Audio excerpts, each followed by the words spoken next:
Bonjour, bonjour, bonjour, un dimanche comme un autre, on va parler comics, surtout comics aujourd'hui, parce que normalement, si tout s'est bien passé, j'enregistre la vidéo du dimanche avant celle du samedi, c'est débile, normalement vous avez eu une vidéo hier sur le manga, où on parlait particulièrement de l'arrivée d'Ojo chez Japan Expo, et des annonces faites chez Panini manga cette fois, donc là aujourd'hui ça va être Panini Comics. Alors non, ce n'est pas encore les vidéos dédiées aux Panini Big News, les fameuses BPN, les Spider-Man News, Big News comme on les a surnommés cette semaine. Là c'est terminé les Big News, donc du coup je ferai un récap, j'espère la semaine prochaine si j'ai le temps. Sinon la semaine suivante, hein. De toute façon il n'y a pas d'urgence, rien n'est sorti. Mais ça arrive, vous inquiétez pas. Faut dire que la semaine prochaine j'ai déjà un planning qui est prévu, c'est pas souvent, mais il faut que je vous parle de Salamandre, que je viens seulement de choper. Je l'ai emprunté au boulot, je l'ai pas encore lu, je ne sais pas ce que ça donne. C'est par l'auteur de Everything que j'avais beaucoup aimé. Chez 404 Comics, c'est toujours chez 404 Comics, c'est traduit par le Comité des Comics. Je vais le dire, j'en ferai sans doute une vidéo dédiée, si tout va bien, la semaine prochaine. Autre vidéo dédiée prévue, alors celle-ci, ça va dépendre de quand je vais le recevoir, parce que j'ai été contacté, et oui, par Delcourt. Delcourt a contacté beaucoup de influenceurs comics sur Instagram et sur... moi ils m'ont contacté deux fois, une fois sur Instagram, une fois sur mon adresse mail, par deux personnes différentes, pour me proposer de m'envoyer Berserker. Ça tombe bien, je suis plutôt chaud, c'était Ron Garnet, dans tous les cas je comptais l'acheter, donc bah voilà, du coup je l'aurai, ça tant mieux. Et ils m'ont demandé si je voulais le lire un petit peu en avance, j'ai fait bah oui, bah oui. Donc du coup ils me l'envoient, et a priori ils ont contacté d'autres personnes qui sont sur YouTube et d'autres personnes qui sont sur Instagram. Il y a déjà des gens qui en ont parlé, et pas forcément bien, d'ailleurs, ça sera à voir. Moi je pars plutôt sur un avis positif, parce que Ron Garnet, voilà, c'est Ron Garnet au dessin, Matt Kind, je sais pas comment on prononce, Kindt, parce que c'est K-I-N-D-T, Kindt. Je sais pas trop ce que ça va donner au niveau du scénario. Je sais que bon, Kenny Reeves est aidé par McKinnon pour faire pour le scénario, mais c'est surtout Ron Garnet. Ouais. Moi je pense que je vais me régaler là-dessus. Mais bon, on va le lire. Si je l'ai en temps et en heure, il y aura une vidéo la semaine prochaine, sinon ça attendra la semaine suivante. Sur cette semaine, donc oui, je vous avais parlé de Panini. Alors Panini, ils ont fait une soirée de lancement pour la nouvelle collection à 6,99€. Ah oui, c'est bien 6,99€, pas 8€ comme j'ai dit sur ma dernière vidéo. 6,99€, la nouvelle collection sur les Women of Marvel, les femmes de chez Marvel. Ils ont fait une soirée spéciale pour la journée de la femme. Bon, très bien. Cette journée, elle est sortie de nulle part. On n'a vu personne en parler avant. Moi, j'ai juste vu passer des stories de gens que je suis sur Insta, genre de choses, et des trucs qui ont été repartagés par Panini. Et donc, ça tombe de nulle part. Pourquoi faire une journée spéciale pour... Enfin, il n'y a pas eu de soirée de lancement pour les précédentes collections à 6,99€, ou alors, on n'est pas au courant. Mais là, il y a une soirée spéciale pour la journée de la femme. Et donc, du coup, ils avaient invité plein de... influenceurs comics de type féminin, plus ou moins connus, parfois, souvent même moins que plus.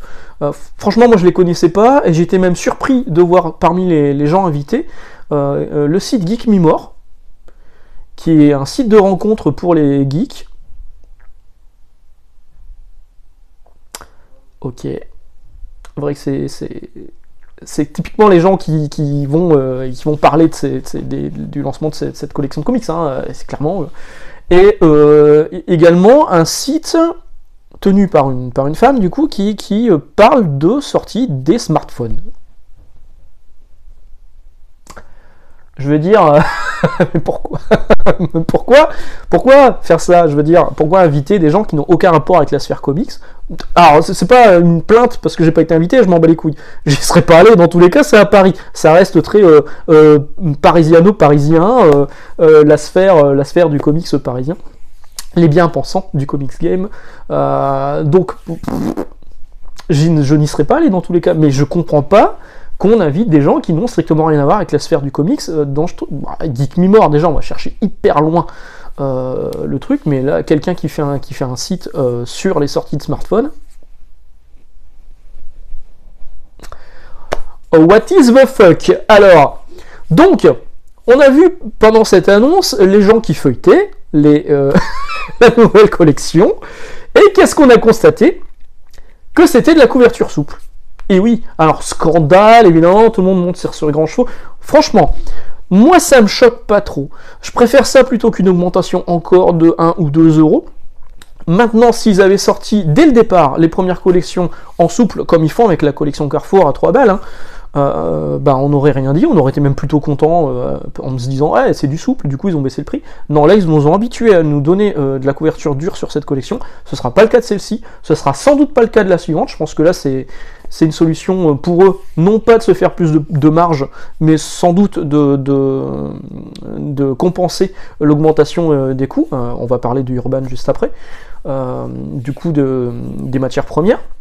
Mais le problème, c'est la communication, encore une fois. Alors, à la fois chez Panini, à la fois chez Urban, hein, pour le coup, c'est que ça n'a pas été annoncé du tout en amont, ça a été découvert par quelqu'un qui a vu les vidéos où on feuilletait le truc en se disant « Eh, dis donc, c'est du souple. Panini, c'est du souple », ça a été dit dans le commentaire. Ça a été dit en commentaire, et Panini a réagi « Oui, oui, oui, oui. » Tu sais, le mec pris dans le pot de confiture, le doigt dans le pot de confiture. Oui. C'est de la confiture. Donc oui, c'est du souple. Il a annoncé oui, c'est du souple. Nous n'avions pas encore eu le temps de communiquer sur le fait. Ouais, ben bien sûr. La collection, elle sort le 8 mars. Il y a déjà eu des précommandes qui ont été faites de partout. Les gens ont précommandé en pensant que c'était du dur. Ce sera du souple. Encore une fois, on a une désillusion de la part de Panini. Et franchement, ça commence à faire beaucoup. Là, ça commence à faire beaucoup. Donc maintenant, on le sait. La collection qui a été annoncée, que je vous ai fait une vidéo dédiée sur mardi, je vous ai fait une vidéo mardi dernier, sur le multivers Marvel, là, ce sera de la couverture souple. Là, on le sait, pour le coup. Maintenant, vous achetez en votre âme et conscience. Mais là, on n'a pas été prévenu, et encore une fois, on le constate, c'est nous, lecteurs, qui le constatons, qui posons la question, et là, ah oui, on a oublié de communiquer.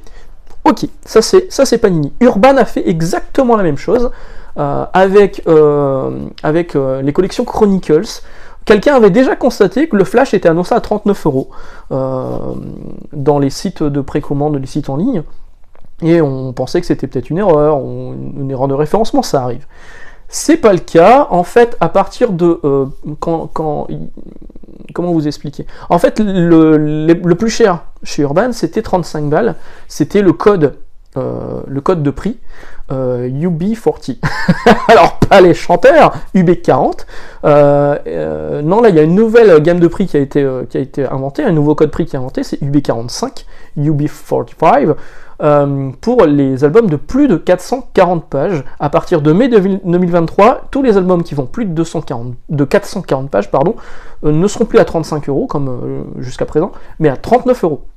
Le problème, c'est que c'est encore une fois le lecteur qui l'a découvert, et que si le lecteur avait pas pointé du doigt en demandant des explications, le community manager de Urban répond rarement. Hein. Ça, on va pas l'enlever au community manager de Panini, même si parfois il répond sèchement. Au moins, il répond. Pas tout le monde, mais il répond. Alors que celui d'Urban, il répond pas. Par contre, il y a eu une réaction qui a été faite sur le site pour expliquer, parce qu'il y avait tout est parti n'importe où, même des sites de journalistes indépendants en ont parlé, en se trompant, en disant que les rééditions seront plus chères. Non, c'est pas rétroactif. Ce qui était jusque-là dans le code UB40 restera dans le compte. Enfin, moi, c'est comme ça que je l'ai compris. C'est comme ça qu'Urban l'a expliqué, restera dans le UB40. Donc là, on sera toujours sur du 35 balles sur les éditions précédentes.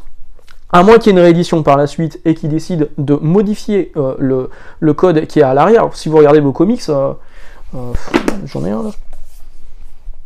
Ouais, si vous regardez vos comics, en bas, il y a un code prix. Hein. Eh ben, à moins que sur les rééditions, ils changent le code prix en UB40 vers UB45, bon là, on pourra pas trop rien dire, mais si ça reste UB40, ça veut dire que vous payez 35 balles, hein. Ça, il n'y a pas de problème.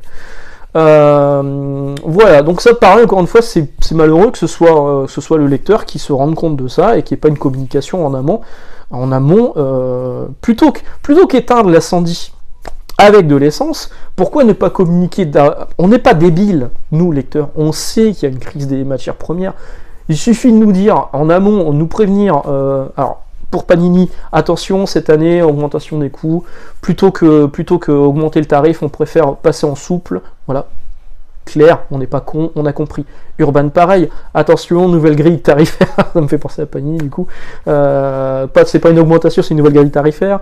Nouveau code prix ajouté pour les albums à partir de 440 pages, afin de pouvoir compenser l'augmentation des matières premières, machin. Ne pas attendre qu'on le constate, mais communiquer en amont. Pareil, logique. Question de respect des lecteurs, enfin voilà, je veux dire... Moi, ça me dépasse en fait, qu'on en arrive là en fait, qu'il faut que ce soit le lecteur, l'acheteur, les mecs qui les nourrissent, qui leur donnent du pognon, qui se rendent compte de ça et attendent que eux réagissent après. Je trouve ça dommage en fait. Je trouve ça dommage. À quoi servent les community managers pour le coup? Ils sont là pour communiquer avec la communauté. Hein, c'est directement le nom community manager. Ils s'occupent de la communauté. Mais en fait non. Ils servent de panneaux publicitaires vivants à annoncer des news, à annoncer des trucs, mais des trucs importants, comme une hausse de prix, quand même important. Ils sont dans la réaction et pas dans l'action. Voilà, c'est dommage. C'est dommage. Bon, sinon, quoi d'autre?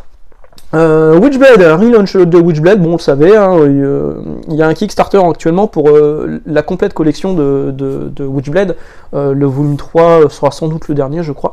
Et en même temps que ce Kickstarter, on nous a annoncé qu'il y avait un relaunch de Witchblade qui arrivait, là. Ça fait quand même un moment qu'il était annoncé, mais là ça approche.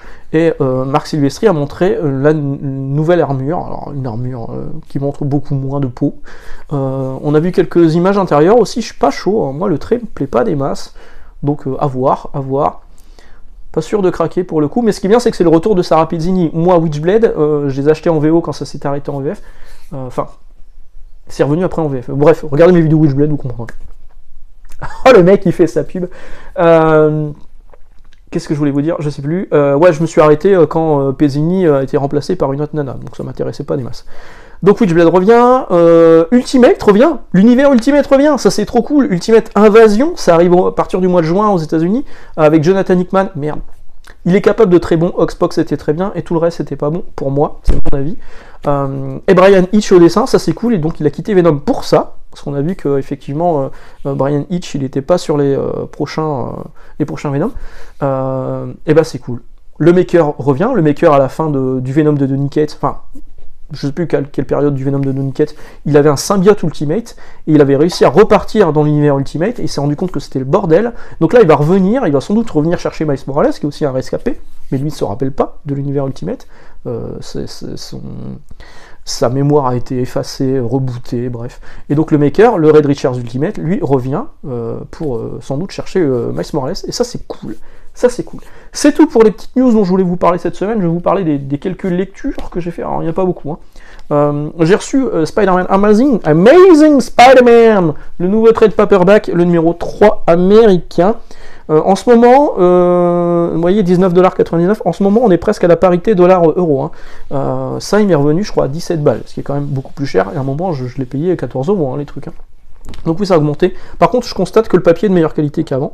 Enfin, je pense.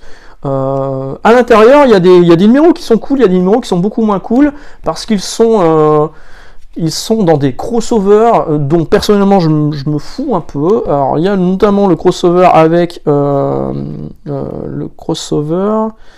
Merde, c'est quoi le truc? C'est le crossover avec les mutants, les Inhumans et tout. Cet épisode est dessiné par Patrick Gleason, et c'est vraiment le seul truc que j'ai trouvé vraiment cool. C'est le dessin de Patrick Gleason qui est juste incroyable, qui est magnifique. Et c'est dommage que ce soit dans un épisode qu'on va retrouver en France dans un album à 16 balles, hein, tous les coups. Hein. Voilà. Donc cet épisode-là, c'est un crossover. Il y a 2 épisodes à la fin, c'est aussi un crossover. C'est Dark Web, c'est le prologue de Dark Web. Et par contre, il y a 3 épisodes au milieu qui, eux, sont dessinés entièrement par Romita Jr. C'est une régalade, c'est hyper bien. C'est avec le retour du Hobgoblin, le super bouffon en VF. Moi, j'ai adoré. Ça, ces 3 épisodes, je les ai adorés, mais du coup, sur l'intégralité des épisodes qu'il y a dedans, il y en a 3 que j'ai trouvé top, et le reste, ça fait chier parce que c'est des crossovers dont je me fous. Voilà. Ça, c'est dommage. C'est dommage. La patrie du bar, bon, ça j'en avais déjà parlé. Sinon, les grosses sorties de cette semaine, c'est les sorties de Chips Darsky. Alors, il y a un indépendant, je ne sais plus le titre, qui est à 10 €.